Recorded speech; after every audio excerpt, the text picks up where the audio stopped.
She highly recommended. Did she? Yeah. Do you know who she had, Mark or George? Oh, good question. No, I don't know. We can inquire in a second. Yeah. She said very good things. Yeah, well, I think everything that I'm going to talk about sounds like it will resonate with most of you. Lovely. Got her So, own chair. Becky's got her at the Yeah. moment, yeah. Nice little picture. She might have to sit on your lap, John. Hi, Becky. Hey. Is she dialing in from home? Yeah, good. We're just chatting about you actually. Who did you have when you're skiing? Oh, Mark. He is the best. Here's the best. Yeah, he's there the we best are. one. He's the best of the Waltons.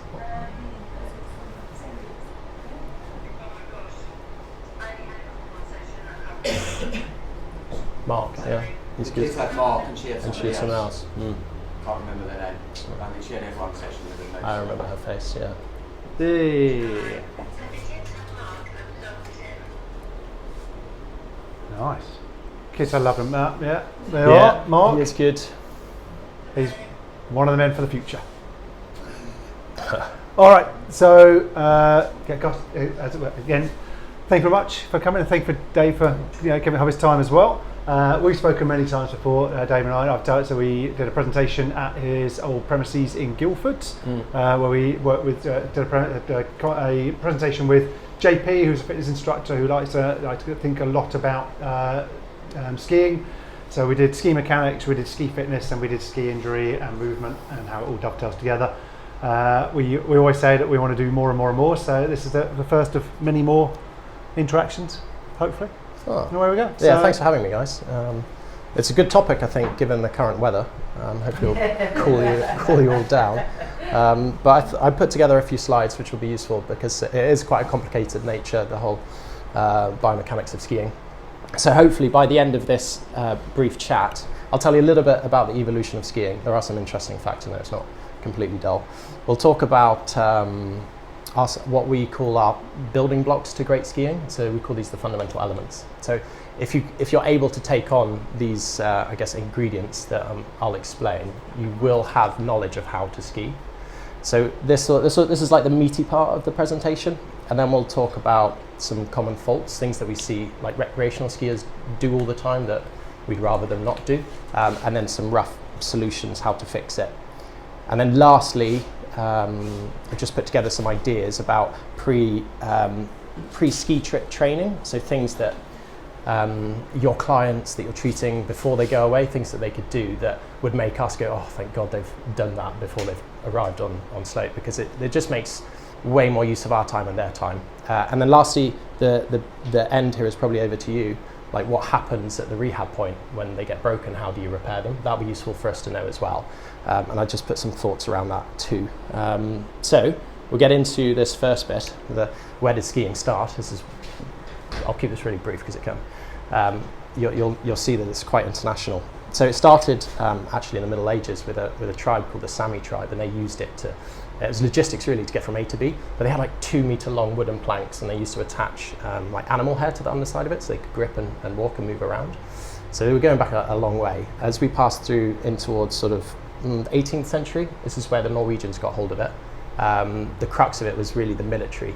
The Norwegian military used to test a lot of their soldiers with their winter warfare and make them shoot around the forest and shoot targets, and this evolved into what we now know as the biathlon in the Winter Olympics.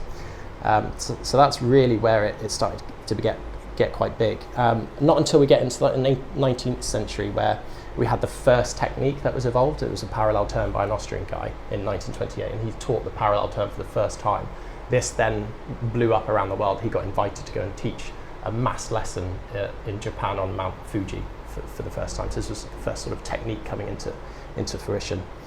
And then we had the Americans. They created the first chairlift. Trust them to make it easy. Yeah, all the Europeans were walking up the mountains and skiing down, and the Americans thought, we'll get up there by lift. And I think that evolved actually from banana plantations where they used pulleys and ropes to transport bananas around. So they thought, we'll put skiers on that. And then we had like some massive breakthroughs towards the top here in Slovenia, a company called Elan. They sort of produced the main mass market carving ski, which I brought one here. And this is the side cut profile or the shape of the ski. This, we'll get onto that shortly, but makes skiing a lot easier when it's this size and this shape rather than a long, straight, rectangular piece of wood. So they really created the first type of carving skis, and then Salomon did something in America with the 1080, and this was a twin-tip freestyle ski, so it opened up skiing outside of the piste. And then in 2018, this company came along called Peak Snow Sports, transforming skiing through amazing coaching and inspirational skiing. I noticed on her Majesty's Secret Service in there as well. So, classic James Bond. Do you know who, which James Bond it was? Was that Lazenby? Yes, it was Lazenby. He was an Aussie guy. So he made skiing cool in the 60s. Because it was Brosnan and then brought a snowboard. Yeah, he did, yeah. This is what they used to look like. So this is part of the Norwegian army here, dressed head to toe in like really heavy kit, like woolen clothing, leather boots, really long skis made of wood, long poles, all very leather boots as well, none of these plastic boots with lots of buckles. And the environment they're in, there's no grooming, so they're walking up essentially fields of snow and then skiing down. Troublesome times.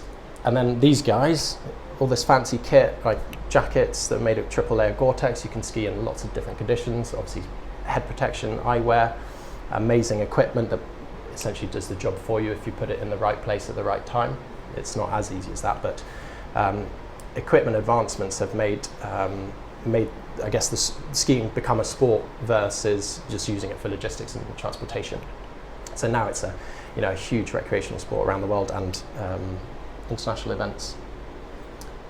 So this is the meaty part now. We'll talk about the building blocks of what great skiers are, and we call these the fundamental elements. So there's a lot to take in just now, but I'll break it down into two categories. The first top row here, we call these the outcomes. So if you imagine any good recreational skier, what you would like to achieve from your skiing is definitely control of your speed and control of your line or direction. So if you can get that out as an outcome, happy days. But it's not that easy. We attach three other things to the side of that, and these are things like balancing turning forces when you change direction. When someone's really good at a sport, it looks easy and flowing, and you can imagine recreational skiers or beginner skiers for the first time, very mechanical, very robotic, doesn't look easy. And then lastly, something like rhythm and coordination, so it's all flowing nicely.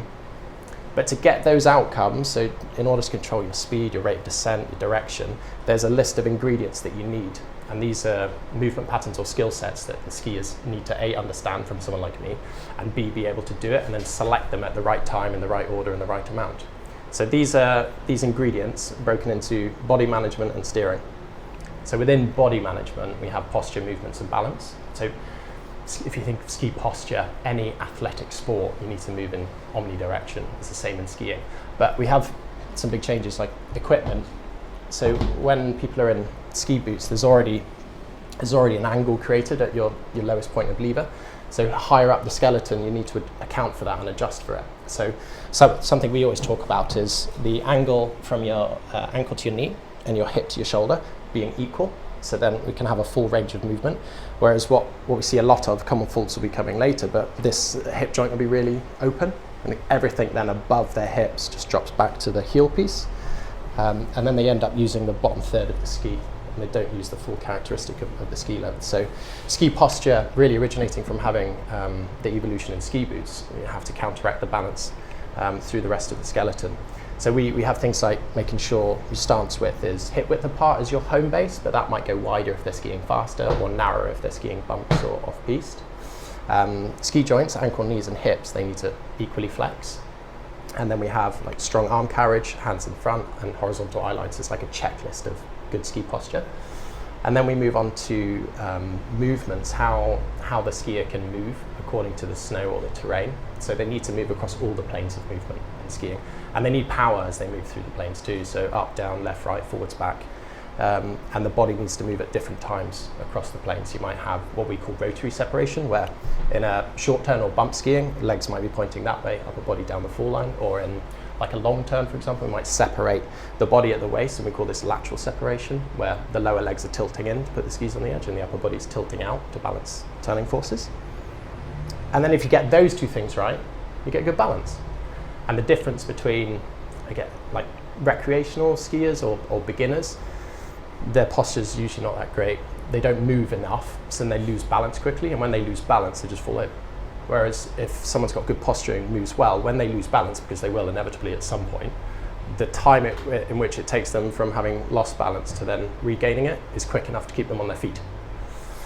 So this is where we start with all skiers, and quite often, even if they're good skiers, we have to revisit this because they would have picked up bad habits over the time. And maybe if you think of most recreational skiers, I don't know, 46 weeks of the year, maybe they sit in an office. 2 of the weeks they're on a sun lounger and then they go skiing for 1 week. Their posture is not ready for skiing at all, and it's a really physical sport. So they quite often have bad habits in their posture, or they forget how to move, or their balance might be affected. So if they don't have really good body management, it's very hard to steer the skis. And there's 3 ways in which you can make skis turn. You can rotate them, so you can turn your legs or turn your whole body. You can tilt them, so put the skis onto the edges by using your lower limbs. Or you can apply pressure. So you can apply a force into one side more than the other, and the skis will then change direction. So if you can do all of these things, these inputs, then you'll get good control of your speed and line. But we have to select these inputs at the right time and make adjustments for the type of snow they're skiing. So if it's really hard icy snow conditions that you were saying, or if they're skiing bumps, and if the terrain's flat, steep, so there's so many variables to consider.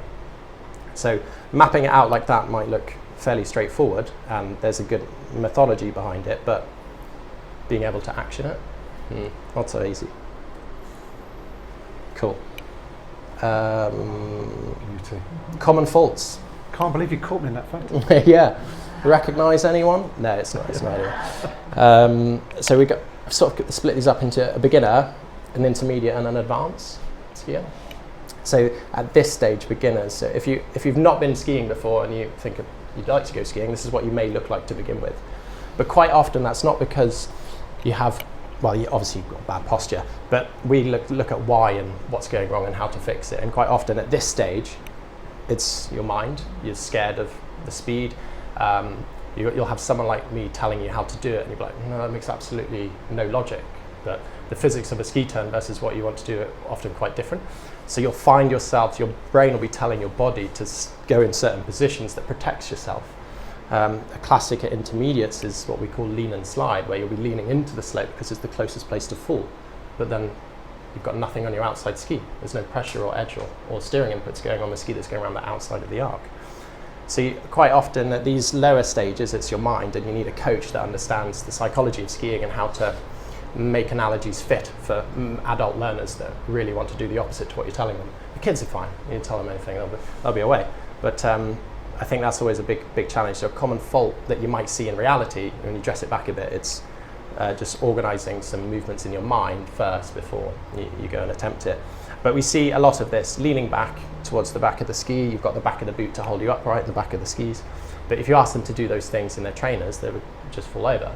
So an understanding of how to stand on the skis is really crucial at a beginner stage, and making sure that the terrain is right for them. If it's too steep, then they'll end up in this position. And the amount of people that we see skiing around that mountain like that is unbelievable, and they're quite happy to do that for the whole trip. Problems with that, you can imagine when someone like that goes skiing down something a bit steeper, the quads are going to be absolutely on fire because that's the main muscle that's holding everything up. They might do some damage to their hip as they try and push their feet away to slow down rather than stand on the ski and turn it, and we'll just do this sort of braking motion all the way down the slope. Knees don't look like they're going to be having a great time either after that. And then as we move in towards like an intermediate, now I think this is more dangerous at this level than at this level, because when you have an intermediate skier that's gone through that pain and then somehow found a way to stand on the skis that gets them around the mountain a bit, they can ski blue runs, they can pretty much get anywhere in most resorts, but they end up then skiing down runs or at speeds past their ability. So this is where we see the most injuries, where they've moved off the beginner's slope and they've gone into like practice phase, but they're probably practicing the wrong thing, and they don't have a coach anymore or something like this because they can get around. But then this is where the problems lie, because they've no real idea on how to stand on the skis and how to move, so they've no real idea on their steering, so they don't really have access to good grippy turns or speed control, and they get around by, like we said earlier, lean one way and slide the skis the other way. And they can do that quite happily until they hit a bit of ice, or the run becomes too steep, or they need to stop suddenly. And like unfortunately, last year was probably also because of COVID. It's the highest amount of fatalities that we had in our area ever, and it's because like obviously people hadn't been skiing for a long time, so they can really excited. But the accidents were caused by people like this that just have no idea how to really control their skis. And then we move on to like advanced skiers, where know a lot more about skiing, but we tend to see common faults because they get onto high spec equipment, but they don't really know how to use it. So when a ski like this is very steep, very stiff, when they try to start bending it as they turn, at the end of the turn, the ski wants to unravel and go back to its normal shape. If they don't manage that pressure, they just get thrown off the back of the ski, and that's at speed on steep slopes. So that, although not as many injuries, the severeness of the injuries is a lot higher. And we also start venturing into skiing away from the piste when we go into the advanced skiing category. So we start doing bumps, start skiing off piste, which, like for this lady, she's probably an okay skier on the piste, but even here off piste, she's completely on the inside ski, dragging that pole as like a snow anchor to hold her up. So this, I'm surprised if she fell over after that shot. So I think these two categories is where they sort of leave the coach behind, because if they can get around, but we see the most injuries from people like that. So some fixes. So hello. Can someone hold the video up? Okay. Can't see it. Can't see the screen. It's over. Oh look, here you go.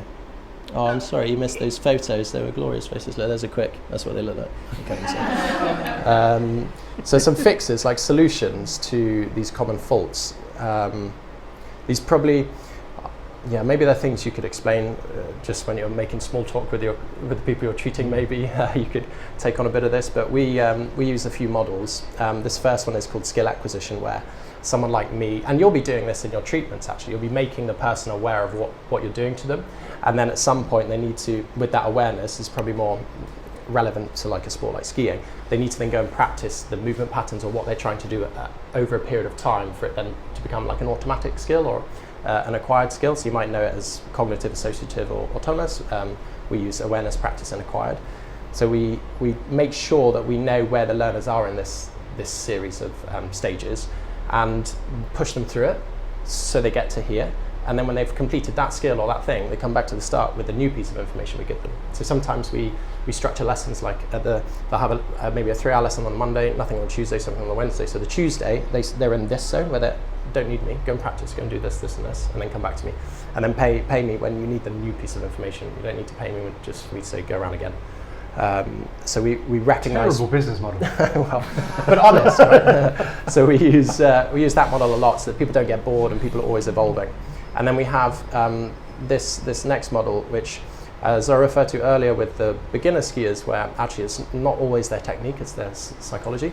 So TTPPEE stands for the technical aspects of skiing, so that's the ingredients. Tactical, so their corridor width, their depth of arc, how fast they might be going, their line choice.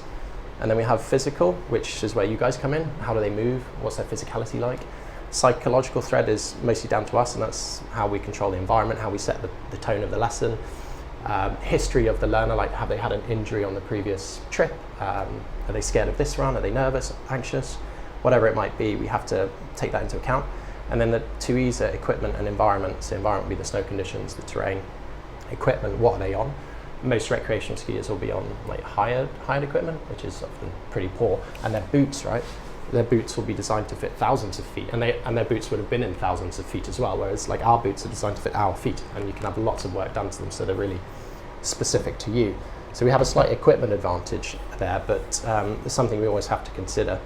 And we're quite amazed when we have a recreational skier that's doing the skills really well on recreational equipment. If you put them on high-spec stuff, that'd be pretty handy.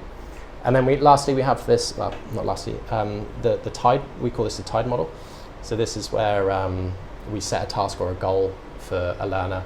We get some information by watching them or looking at the video, and then we work out what they're doing wrong, why they're doing it wrong, and how to fix it, basically, so that everyone that comes through a lesson, we always get them to develop. So they never leave a lesson without having got better at something.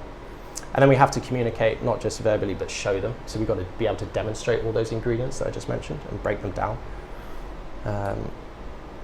So we see a lot of that at the back, where centre of mass and is back towards this part of the ski. It's got no control over the tip of the ski. They won't use the full length of the ski. We want to see a bit more like that for your home position, where the ski joints, the ankle, knee and hip, are more equally flexed. This part of the body is more over towards the middle buckle of the boot. This has to massively change though, depending on what they're doing. So this we find beginners towards early intermediates, as soon as people start to ski into the off-piste or bumps, that whole posture is a different set of posture, which I'll talk about in a sec. But if this can be a home-based position, this is such a good start. So if people can learn how to stand like this, that'll be amazing. Here's posture has to massively change when you ski things like bumps.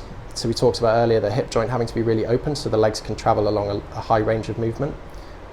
We have what we said earlier, rotary separation between the upper body and the lower body, so the feet can move quickly on the rotary plane. And a huge amount of flexion and extension, so we use impact to slow down in the bumps. Was that Becky and her lesson? Yeah, that's me. That's yeah. And then we have balance. Mr. Bodie Miller. I don't know if you ever saw him ski down the rest of the run on one ski because he lost his ski. So really, this is really counterintuitive what these two guys are doing to most skiers. They do not want to stand like that. They want to stand on the inner leg. As we said, it's much closer to fall over and protect your body. But you have to balance the forces that are generated when a skier turns. You've got to stand through the outer leg more so than the inner leg.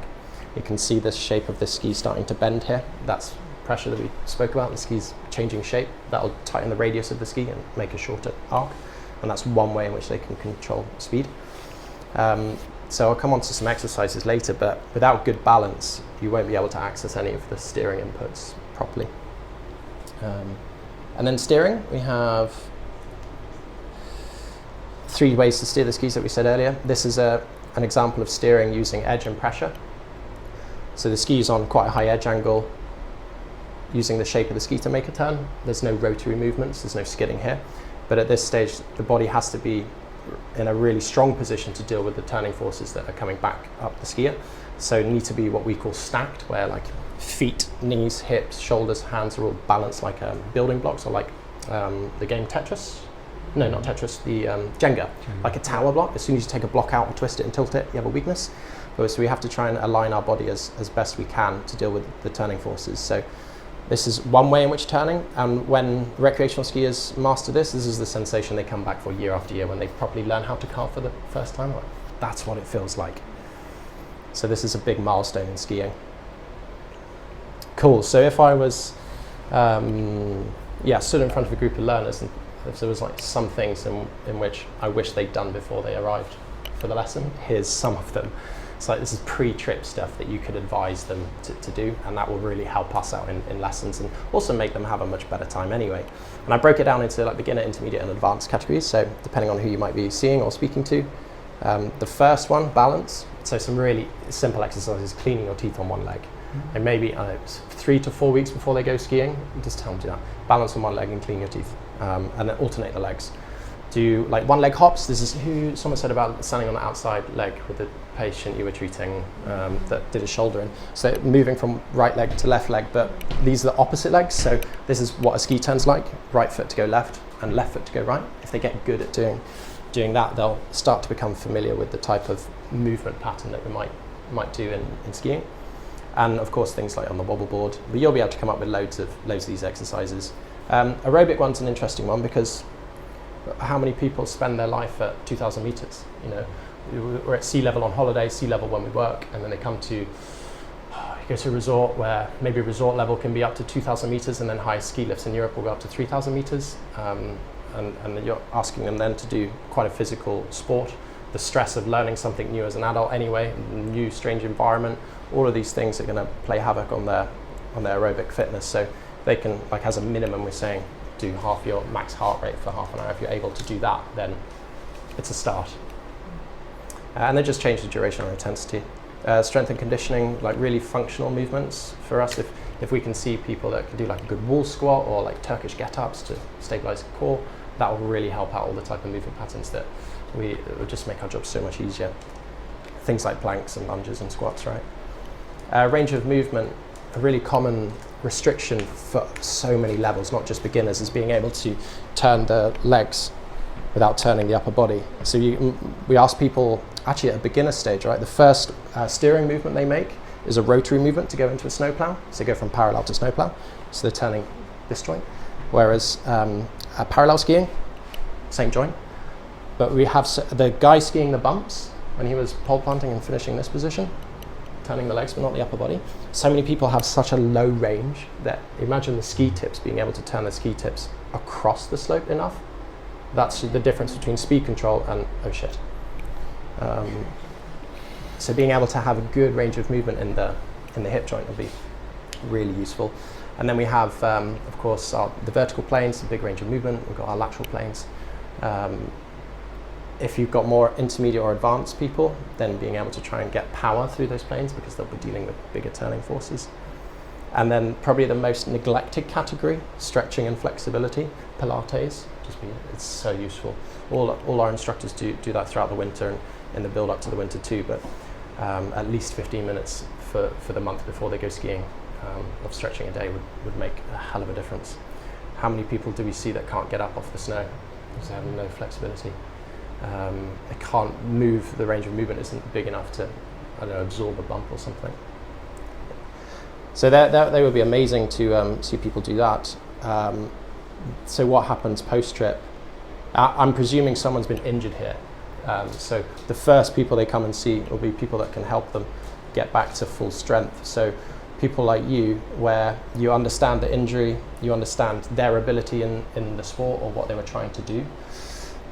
What forces were they under? So was it a high-speed crash, or was it a common one is people standing on skis in a lift line and then being pushed over, and then the DIN settings on the bindings being set too high that maybe the leg doesn't release and stretch all the ligaments in the knee. So understanding the differences there would be quite useful to know. The task, what were they actually trying to do on their skis? And it's not useful if they just say, I'm skiing down a red run. Like, tell me a bit more, like what type of turn were you trying to do? Because that will really dictate the nature of the injury and then, of course, the speed that they were traveling at. I don't know if you use any apps for the rehab plan, like Ascenti or GP app, where you can set a recovery plan or a series of exercises through an app that they... That'll come. Yeah, that's we've seen a few of those that look really good. It helps with the holding them to account. And that after the rehab, do they have a pre-trip plan? So if the injury's done last winter, what are they going to do before this winter? So any of those little exercises I was talking about, you could fit into a pre-trip plan. And then they need someone like me at the end that understands the history of what they've done if they've been injured, because that massively changes how they should be taught, and it shouldn't be bend your knees and follow me. There's going to be a lot more to it. That's me, literally. So I thought I'd open the floor to any questions about anything skiing related. Lovely. So, I reckon if we put, it might be worth starting. Can we go back to the two postures, two skeleton postures?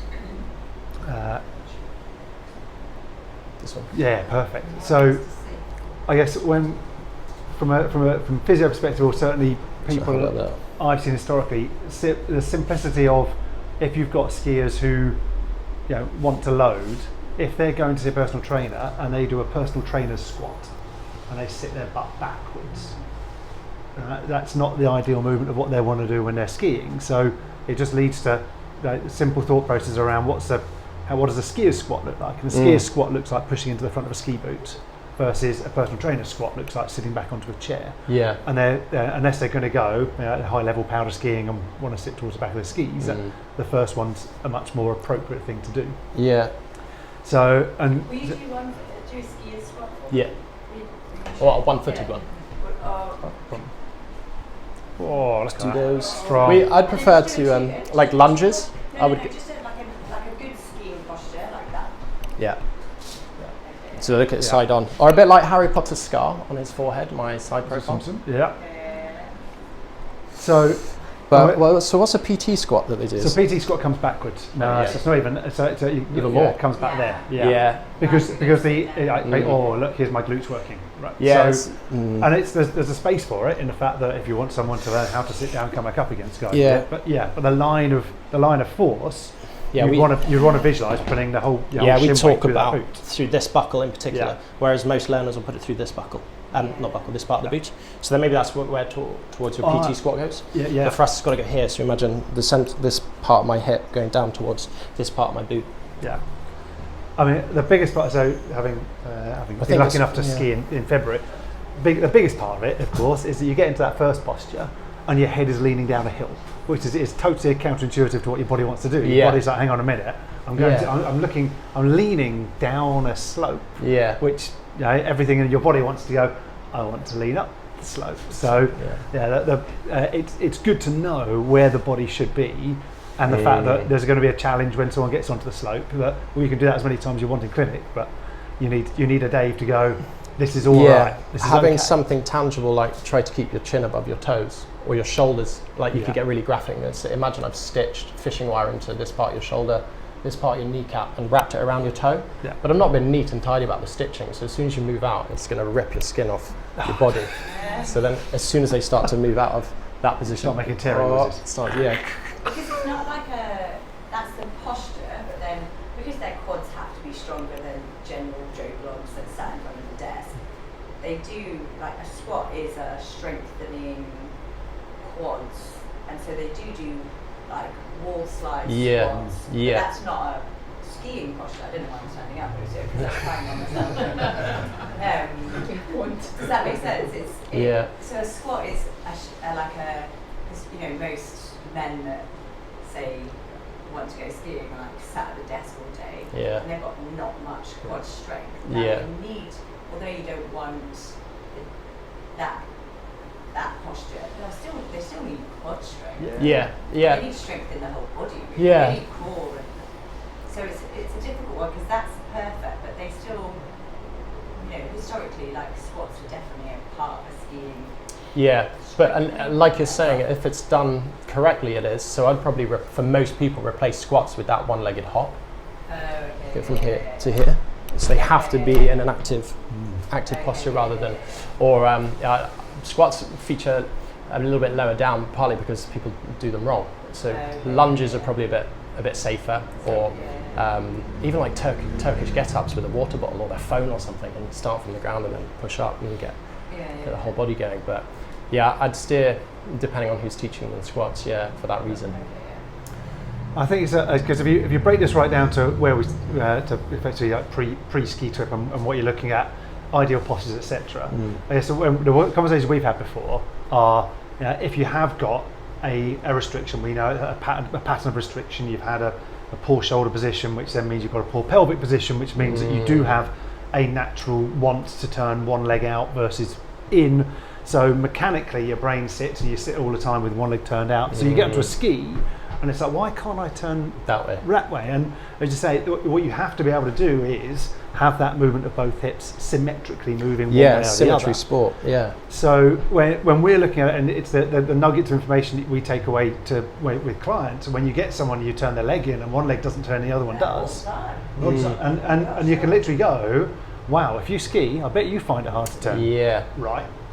And so as you experientially, as I try and ski better, so I find one hip getting sorer because I've got an ACL. So, and it's great knowledge to have that that's going to happen, because you want to have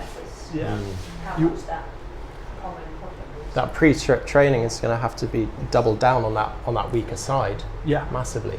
And so when we look at what we're doing and how we're looking at the body, and this is where it dovetails really beautifully. If we can stack people up, and it's great, same terminology. So we get people stacked and we get them happy, and we get a fluent movement through the pelvis and through the rib cage, and suddenly you do get a dancing rib cage, which then means that when you do hit a piece of ice, you're not automatically rigid and straight down, but actually you've got the ability to flex and control and keep yourself above that ice, get the edge, and keep moving forwards. Then we're putting Dave's clients into a better position to then have a much better outcome from coaching, because they can move better, and if they understand their body better and they can move better and they're happier, then they're going to get so much more out of a ski lesson, because rather than them sliding down a mountain, they're going to have the ability for you to go, oh, let's carve. And the most important thing, they'll just prevent injury, because that might be their last ever ski trip. If they get it wrong and then have a bad experience, that might be them gone. I think that's the most important thing, that they come back going, oh geez, that was good, I want to do that again. So then body wise, so turning a ski, it's quite a cool thing. So you've got the different ways of turning a ski, which is you can literally, so you could just rotate your legs only, which most people can't do. Or what they often do is turn the whole body a bit like a Dalek. And everything can turn, but the ski remains quite flat. So you're on the slippy part of the ski base, you're not on the edges. You go on the edges as a byproduct of turning, usually when you just use rotary. Or you can use edging, where you're tilting, putting the ski on its edge through your lower limb. So your ankle and knee will go first. So we often imagine a line on the kneecap lining up with the middle of the ski, then it's dead flat. But when the kneecap then rolls over the edge of the ski goes on its edge. Then you apply your pressure. If you imagine force going into the ski here through my middle buckle, the force that pushes back against the ski, which direction do you think this ski is going to go in? Bearing in mind that it's a curve. And if it goes on the map, so it'll do a curve for you all day long. But most people don't do that. They ski around on a flat ski and rotate it. So they're on the slippiest part of the ski all the time. And it's not until they've rotated it enough that then eventually it gets on the edge, but then that's the end of the turn. And then you hear great things like from usually the dad, now lean on your downhill ski. You've turned it, it's across the slope, and then you're leaning on the old outside ski, but you want to go in the other direction. So that type of input's not particularly useful. Whereas, but if you break down those three steering inputs, just using pressure, if the ski was flat and you apply like 70% on your left and 30 on your right, you will eventually turn to the right, but it will take a very, very, very long time. If you use edge, it will be quicker depending on the sidecar of the ski. If you use rotation, you'll get an instant change of direction, but with no grip until it changes. So using three of them like independently doesn't quite give that outcome of control of line and speed. But if you use them together, you'll get line and speed control. But there is an order in which you should use them and an amount of each. So like that video of someone carving, if someone's trying to learn to carve, the ski is going to be on an edge. It can't rotate, because then it will come off the edge. Can we take Becky over? Pass Becky to John. Can we facing towards Dave so you can see the ski? Sorry. So is this, do you then teach this to, like, not physically, as in we're all, like, this is all very interesting, but so I think as a skier, I would, like, can't believe I've got to this stage and I can really, like... It's because you haven't had lessons with us. It's really but you know, it's... Is she on speak? It's an equipment-based sport, and so few people know anything about the equipment. But breaking down how actually skis, like we often, when you have recreational skiers, how do you make your skis turn? We want the initial, like during our negotiation at the start of the lesson, what do you want to get out of time? Blah, blah, blah. How do you make your skis turn? And I go, just turn my body, right?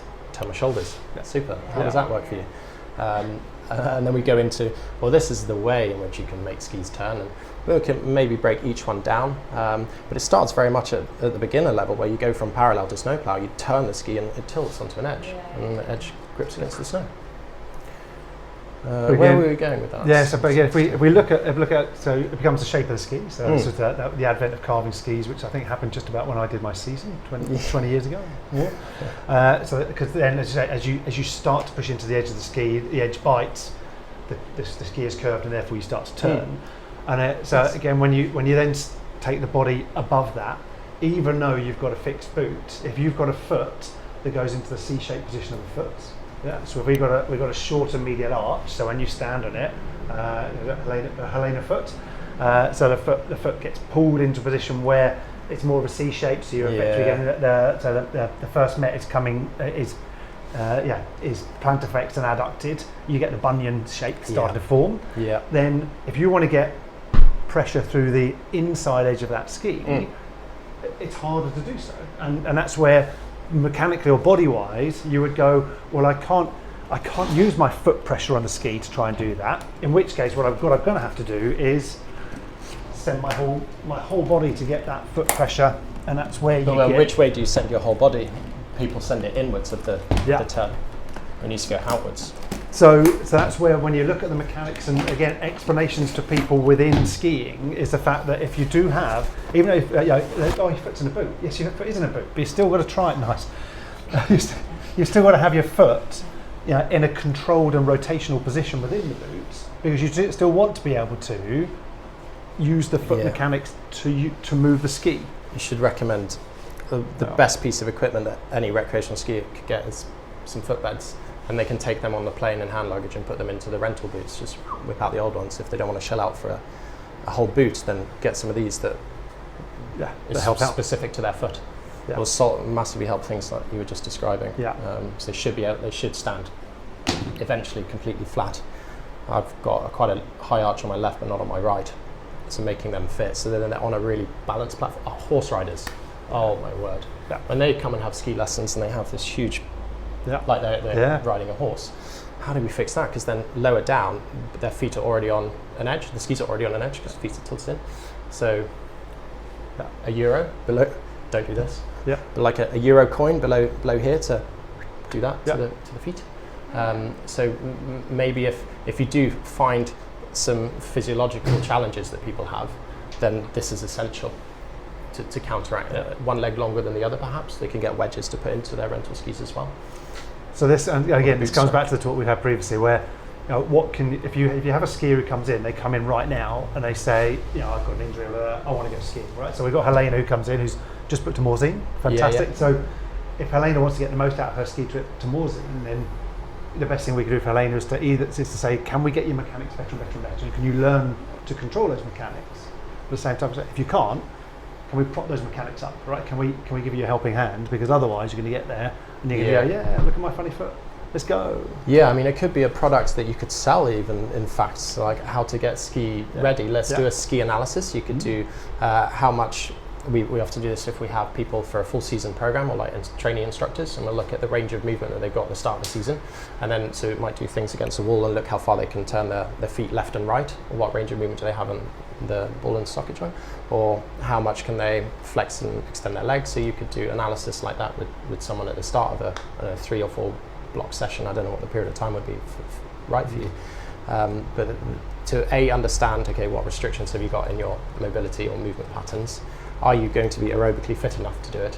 And then do you understand what's required in terms of posture and movements?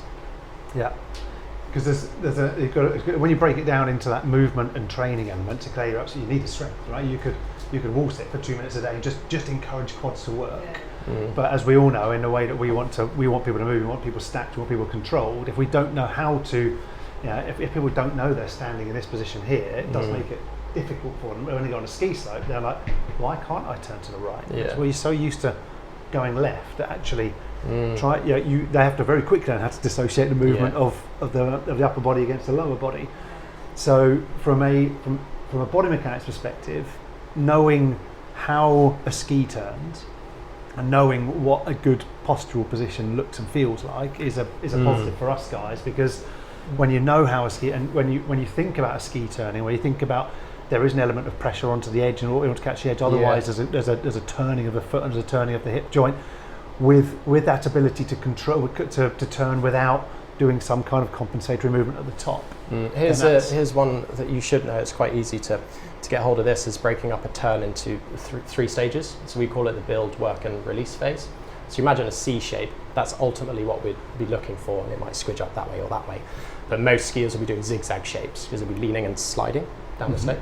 But a C shape is split up into build phase, which is before they get into the oh shit bit, where they're pointing down the slope, and usually at that point they accelerate and the skis will be running away. So build phase, work phase, release phase at the end.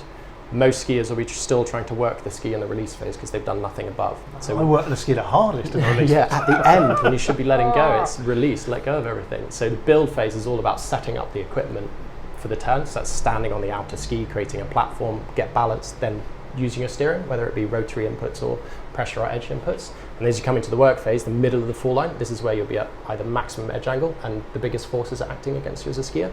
At that point, the skis will accelerate. That's when they go ahead of your center of mass, you end up on the back of the ski, everything's being held up by your quads, and you hoik it round at the end.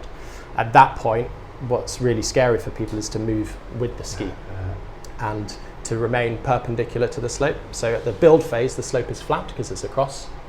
Your body coming out of the slope is like that. When you go into the work phase, the slope goes like that. And quite often people then don't move their fore and aft to go with the ski. So they're closer to the back of the ski and the back of the slope. And then as they turn, now they're on the inside. So understanding the 3 points of the turn and making sure by the time they get to the work phase, that's when you need to be stacked. That's when you need to be the strongest. And then at the end, it's letting go of everything and setting up for the next turn. At the end, we see a lot of problems where people are still trying to steer because they haven't done enough earlier, or they have gone into the work phase and the ski's bent, and at the release phase, they haven't softened their legs well enough, or they're not strong enough to, and then the ski then just unravels, and we see these amazing shots of people skiing well in the work phase, get to the end, explode and fly off the back of the ski. That's always quite enjoyable. But I think understanding those 3 points of the turn, just to, in your mind, visualizing what the posture would look like as they pass through each 3 phases, is something we do a lot.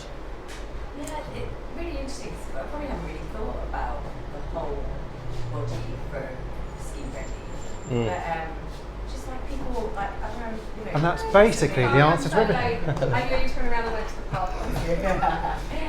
Do you want to clear that chair? I had recently, she's like, why are you looking at my ribcage? She's like, you want to run a marathon in October. Yeah, like, right. Your ribcage has to move. Yeah. Like, Yeah. she couldn't believe, she was just so like, why are you looking at my ribs? And why do Yeah. you want me to move? Like, you know, just to run, you have Yeah. to move your ribcage, which was so stiff on one side. I was like, you can't do that, but you can do that. Okay, it's just Yeah, it does blow my mind the amount of recreational people coming on holiday to try a sport as complicated as skiing without any warm up, any pre-trip stuff. You're like, So the skier that I was with, he basically had the injury on his right ankle. I basically said like, I drive with my left and I balance with my right, and I can't swap them around. So all his sort of like a drive is just with one leg, another one just kind of balancing out around. So he's like, I want to drive with my right one as well.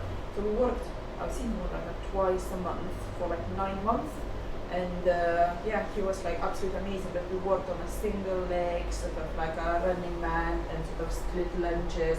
And then we were working like we were doing those jumps, but we were just jumping quite far. yeah, And then he was throwing balls with like thoracic rotations Yes, and stuff. Because basically what we said, right, every time he would jump on that right leg, instead of balancing and pivoting through the hip, he will just squeeze his back and just shift his body weight. yeah, And then right. it's like, ooh, like, and panicking. So it kind of like, it started with like a mobility and then like a basic, and then you got more and more advanced. And it's like, you know, a guy like sort of in his 50, you know, and he's like really like a tall and, you know, quite heavy sort of build.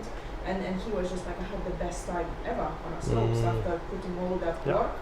So Oh, well, that's so great it to was hear. like, it was quite nice to And do. that's Just what we, made me it just made me think of a skier's squat to replace a PT squat and get them into a ski tuck. yeah. So where the hips still quite high in line with the head, elbows on kneecaps, knuckles together. Yeah. Hold that. Because it's because what Vida said is, you know, again, it's what we've talked about, is the fact that if you when you go out there, if you're expecting to do a carving turn, right, when you haven't really thought about how your body moves, you have just, you know, been at your desk and you're, I can't wait to go skiing, and you get out, you know, and a couple of beers, here we go, and you get on the slopes, and you know, your quads are burning in the first 10 minutes, and you're trying your best, but if you haven't thought about the mobility that is necessary, and you haven't thought about actually, am I relative symmetrical? Can I move symmetrically from top to bottom? Or if I can't move symmetrically, do I know where I don't move symmetrically? Because then, you know, when you're there as a coach, going, I just want you to do that. And the person goes, I just can't do that. I've broken my clavicle. And that is a challenge because the equipment's so good now. They can get away with it. They can lean on the back of the boot. They can lean on the back of the ski, and they'll get around just fine. Quads will be on fire, but they can get around. Like, do you at the end of if you spent a week with someone or even 2 weeks with someone, do you then send them home with homework for the following year? Yeah, so if everyone that books at least a 3-hour lesson gets like an online action plan that we record, so that they whoever they have a lesson with next knows what they were working on, what happens next, so it holds them to account as well. Yeah, there's like a. So how young is what age kids do you do? 2, hey. We've had some 2-year-olds slip under the radar, but we say from 3 is the minimum. But not so much because of their physiology, more their understanding and just being in the environment that's like chairs in the sky, it's cold. Who's this funny guy with crazy goggles? And 3 years old, we start them out. And that's quite interesting, seeing the journey and centre of mass and centre of gravity meeting, where the technique for up to around 9-10 years old, where it's totally okay to be back there because their centre of mass is so high, their head's so big and heavy, and it's okay to ski around like a starfish. But then as the physiology changes, like I was teaching, I had this one girl for year on year for like 7-8 years, and she had a growth spurt 1 year over the summer, came back for the winter. It's like Bambi on ice, had gone back from skiing like red runs, doing short turns, parallel turns back to we've got a snowplow now, because you've no idea how to control your legs or your feet because they're so far away from you now, and previously they were much closer. So she went backwards like 3 or 4 levels until she became familiar with how her extremities worked again, and then boom, she was away again. But yeah, 3 years to answer your question in a really long way. Remind me of the company's name again. Peak Snow Sports, P-E-A-K. Snow Sports is our guys. But what else do you think you need? But I think what you've just said is important again for us guys to think about, because we're kids in growth spurts, and effectively it's a change of understanding of how the bodies are moving in space, and it is the same after an injury, and it doesn't matter what injury it is. There's a change of how you're connecting the body and how you're then moving the body, and you may have hurt your right ankle 10 years ago and not realise that you don't weight bear properly on that right ankle. And hopefully, as we go through things with people, we go, "Why are you standing over here? That's a really strange thing to do." But as we can then relate it into skiing, it makes it a really telling consultation that we can then do, because if you're putting all your weight on the left ski, and you're like, I don't understand why I keep on turning right. Well, the mechanics of the ski dictate why you're always turning right, because you're not putting equal weight through both skis. Oh, I am. Well, you're not. And I think the outcome shows you that. So. For me, the biggest takeaway that we get from today is, as you say, what's classical naughty skiing postures. But when you go skiing, you see the second one all the time, don't you? That one. It's this one here. Yeah. I think Becky's got a. Go on, Becky. Hi. Hey. 2 things. Uh-oh. So, first of all, I feel really bad that I can't remember his name, but I had one of your instructors for teaching a couple of hours, and he completely changed how I ski. It was really good. Good to hear. Second thing is a question. When kids want to snowboard, when would you think it's better learn to ski first, or does it not make a difference? Depends if the kids have had like board sports experience, like they skateboard or have surfed, wakeboarding, any of those sort of transferable skills where they're used to being sideways, because skiing, being a forward motion sport, is usually a lot easier to take up. We're used to travelling in this direction rather than snowboarding being sideways, and the fear factor of the board not coming off is another big thing. But unless they've had board sports experience in the past, start them with skiing. They'll get a much better understanding of how the edges work, speed control tactics, and then they can transfer onto snowboarding. It takes a lot longer in order to turn on a snowboard than it does on skis, but then it takes a lot longer to get to master skiing than it does master snowboarding. Okay. Good. Thank you. Because that's a good point. So a snowboard is like a ski but sideways. Yes. Yeah. So it's the same shape, isn't it? Same shape. So you've got same edges. So therefore, when you want to turn one way, you go forwards. When you want to turn back. There you are. Yeah. Totally. Yeah. So the principles are going to be the same, except for I assume you don't have to have as good a hip mobility theoretically? No, as much as skiing, much? because the board itself often split it up into 4 quadrants. The toe piece will split up, or the nose of the board into the toe and the heel and the back, so you actually can, the torsional stiffness in the board you can change. So your hips will do like a pedaling motion, which is exactly the same in skiing. We pedal from left to right. Yeah. So hip mobility will be very, very important. So wanting to because it's sort of that. Yeah. Whereas in skiing, it's but then also forwards and back on the snowboard, nose to tail. Yeah. Does that answer your question? It does. I was getting a bit seasick. Oh, sorry. Yeah. I think so. Dave and I have talked about many times doing more collusion and actually looking more into skiing and actually how the body sits into skis and how the effect. So when we see people, when we're looking at someone top to bottom, when you have someone who has a cranial torsion, who has something higher up the chain, what's the knock-on effect to how they then put pressure through the skis, and to put that into a coaching regime where you can say, well, look, we've tried to make someone as good as possible. Here's where they're at, and for then the accommodation of okay, well, if you're doing that, I understand, but we have to do more practice in a certain direction rather than so if we try and turn more this way, but the person's then got to think about, as you say, it's the application of the skill. So whereas they've got to think about the equipment, how to use equipment, in our eyes, the equipment is their body. Their body, yeah. So if they're skiing down and we know they've got a tension around the right shoulder, so therefore when they're worried, they tense the right shoulder. You're like, well, actually, the equipment there is you've got to make sure that you know where that is. Can we open up that shoulder, and then can we get as square as possible? And while it will feel unusual, it's still right. And for the coach to have that reassuring thing, no, that is right. That's very good. Yeah, definitely validation on both parts. I think the key takeaways covered posture, making sure we know the difference between like a ski posture and normal posture, movement patterns. Yeah. Common faults that we see a lot of people doing, and solutions on how to fix them. Yeah. A little bit. And equipment, probably a lot about equipment. Yeah.